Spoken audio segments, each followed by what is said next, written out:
Dan ini kan parahnya nggak ada yang bicara. Sampai terakhir saya juga bilang, secara politik, ya presidennya ya diem aja. Presidennya diem aja. Ini adalah kesekian kalinya saya bicara tentang mengkritik kebijakan Jokowi. Mulai dari prakerja dan sebagainya, melibatkan yang diduga melibatkan para pembantunya.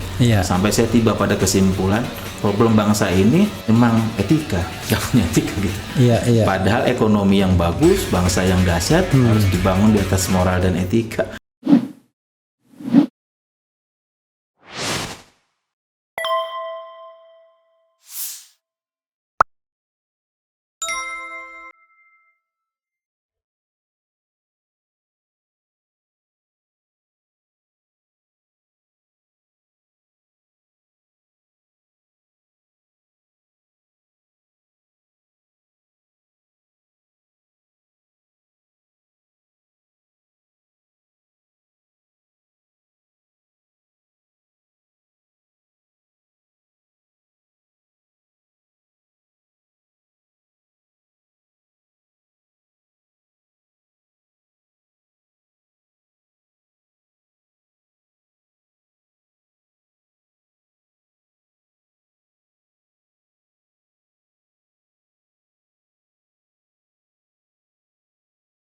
Artinya untuk membuktikan afiliasinya terbukti, ininya konflik kepentingannya terbukti juga dalam bentuk ada pihak yang memperoleh manfaat dari uang itu. Ya, nanti kita tunggu aja minggu depan apa yang terjadi kehebohan di negara ini. Tapi saya harus fair. Kalau saya bilang, oh Telkomsel boleh, Telkom boleh aja ngomong nggak ada afiliasi, nggak ada benturan kepentingan. Tapi kan kita nggak boleh percaya begitu aja. Nah, pemirsa juga boleh tidak percaya kepada apa yang saya ucapkan ini. Karena saya bukan otoritas yang berwenang secara hukum, aturan untuk menentukan bahwa transaksi ini terbukti tidak afiliasi. Ya kita OJK lah.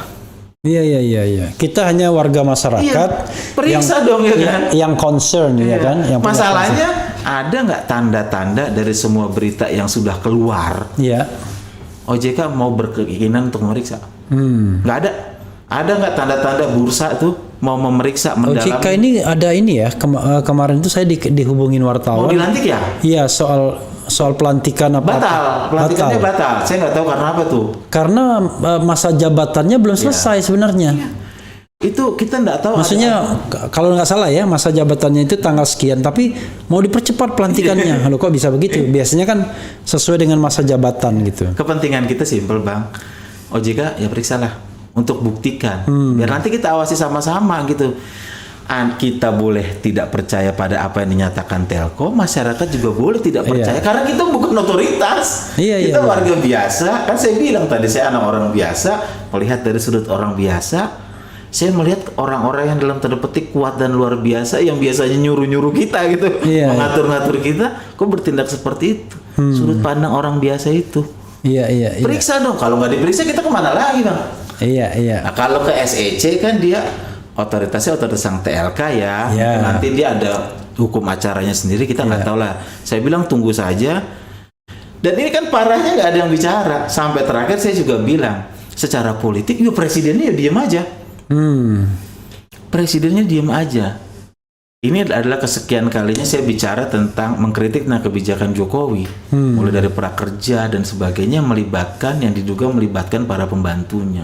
Sampai saya tiba pada kesimpulan, problem bangsa ini memang etika. Nggak punya etika gitu.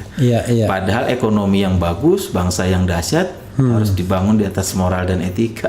Etika itu yang nggak ada. Jadi kita mau bangun bandara sebanyak apapun, infrastruktur sebanyak apapun, dan itu harusnya selesai dengan revolusi mental ya. Ini nggak selesai. Tapi saudara sekalian, ya ini persoalan terbesar ya.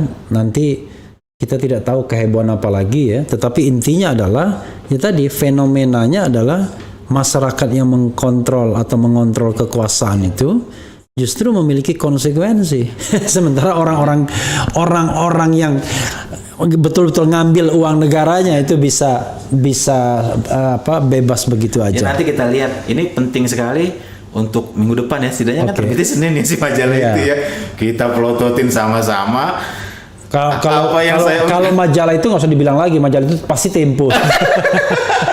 Soalnya tidak ada lagi majalah yang punya dedikasi untuk investigasi dan lain sebagainya. Saya ada infonya, saya Iya. sudah ada bahannya Iya. ya kan, tapi saya mau ada partisipasi yang lebih luas dari masyarakat, Oke. dari pers untuk menunjukkan. Oh, tapi jangan-jangan gara-gara omongan kita diborong jangan-jangan.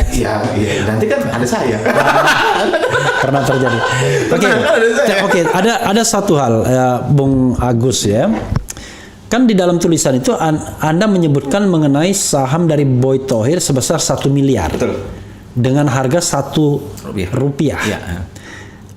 Itu saham itu didapat dari mana ya? Begini ceritanya soal saham. Iya. Jadi Gojek itu, PT Aplikasi Karya Anak Bangsa itu adalah Iya. perusahaan yang badan hukumnya didirikan baru tahun 2015. Oke. 2015. Jadi perusahaan itu modal disetor penuhnya itu dalam tanda petik hanya 1, sekian T, hanya. Hanya, iya. Banyakan Telkomsel. Iya. Pemegang saham shareholdernya banyak. Itu Oh, ini yang Gojek ini. yang aplikasi Karya Anak Bangsa. Oh, Gojek. aplikasi ya. Ceritanya kan begitu. Iya, aplikasi Karya Anak Bangsa ini yang itu operatornya Gojek ya? Iya, Gojek. Oke. Dia PT Aplikasi. Iya. Nah, dia itu mencantumkan di situ nilai nominal per sahamnya memang 1 rupiah. Oh, Oke. oke. Jadi Iya. sekitar berarti 1 triliunan lembar ya. Iya. 1 triliunan lembar. Terus akta berubah sampai kemudian terjadi transaksi 18 Mei tadi. Iya. 18 Mei tadi mungkin mereka beroperasi lah perusahaannya ya. 6,3 triliun tadi ya? Ya. Oke. Terus terjadi stock split. Iya. Stock split itu perbandingannya adalah 1:266. 1:266. Jadi lembarnya kan jadi tambah banyak gitu. Iya. Lembar jadi tambah banyak. Iya. Nah, Telkomsel Ya. itu masuk itu Iya. di harga per lembarnya itu 5.000 sekian dolar, 72 juta waktu itu. Sekian lembarnya? Ya, 5.000 dolar. Ya, jadi dia masuk sebelum stock split. Oke. Jadi gini ngitungnya. Jadi dia masuk, ini agak teknis mungkin semua. Iya, saya simpel aja. Iya. 5.000 dia masuk, dia dapat 89.000 sekian lembar saham di PT Aplikasi Karya Anak Bangsa, Oke. Telkomsel. Iya. Terus terjadi stock split. Nah, stock split yang didaftarkan oleh pihak PT Akap ini ke Kemenkumham itu 266 per lembar. Nah, artinya setelah stock split berarti jumlah sahamnya si Telkomsel kan jadi banyak tuh, jadi tambah aja menjadi 27 miliar lembar. Oke. Ya simpel aja, kita mau tahu per lembarnya berapa ya bagi aja 6,3 dibagi 27 miliar lembar, 6,3 triliun Iya. dibagi 27 miliar lembar ya hasilnya 266. Oke. Juga 266 per lembar. 266 per lembar dia ngambil dari Gojek. Iya, itu saham dia Iya. setelah stock split saham Iya. Telkomsel sama 26. Artinya harga perolehan dia 266. Iya. Nah, ketika harga perolehan itu 266, pihak Telkomsel itu menilai pakai appraisal mungkin mereka mana ya. Iya. Nilai wajarnya si Telkomsel itu adalah 375 rupiah per lembar. Oke. Itu ada penilai independennya. Iya. Artinya dia belinya 266, Iya. padahal nilai wajarnya nih 375, artinya untung lah gitu. Oh, dianggap untung. Iya. Oke. Simpel kan? Iya. Nah, jadi ketika harga IPO-nya itu 338, Iya. berarti kan turun tuh dari 375 jadi 338. Iya. Berarti kan untungnya kurang juga. Iya, Gitu. untungnya berkurang tapi masih untung. Iya. Oke. Pokoknya acuannya 266 itu. Iya. Pertanyaannya di mana Boy Thohir masuk? Iya. Itu. Jadi sampai transaksi itu terjadi, posisi Garibaldi Thohir di PT Aplikasi Garibaldi Karya itu Anak Bangsa, Boy Thohir ya. Itu hanya sebagai pengurus perusahaan. Dalam hal ini adalah presiden komisaris. Iya. Sampai 18 Mei. Nama Boy Thohir itu muncul sebagai pemegang 1 miliar sekian lembar saham di PT Akap itu pada akta November 2021.